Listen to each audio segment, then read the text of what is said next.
നായക്കനാൽ സിഗ്നലിൽ നിന്ന് ഷൊർണൂർ റോഡിൽ കോപ്പറേറ്റീവ് ഹോസ്പിറ്റലിൻ്റെ അടുത്തായിട്ട് ഒരു കാറ് ഇടിച്ച് പോസ്റ്റൊക്കെ ഇതാ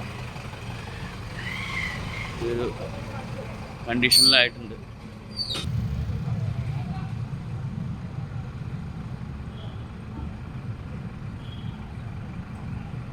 നാട്ടിലാൻഡിൻ്റെ ഭാഗത്ത് വന്ന് ഇത്രയും ഇങ്ങനെ ആവണമെന്നുണ്ടെങ്കിൽ വളരെ സ്പീഡിലായിരിക്കണം വണ്ടി. ഇലക്ട്രിക് കേബിളൊക്കെ റോഡിലുണ്ട്, എല്ലാവരും സൂക്ഷിക്കണം. പോസ്റ്റിൻ്റെ കണ്ടീഷനും മോശമാണ്, അപ്പോൾ അതിൻ്റെ അടിയിലൊക്കെ നിൽക്കാതിരിക്കുക.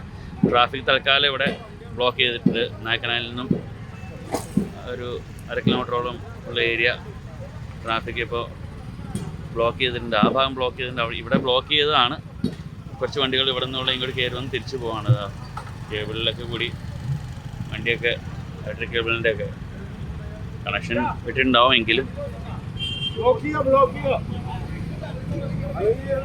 വണ്ടികൾ വരുന്നത് ടോട്ടലി ബ്ലോക്ക് ചെയ്യണം, അല്ലെങ്കിൽ റിസ്ക്കാണ്. പോസ്റ്റ് നിൽക്കണം.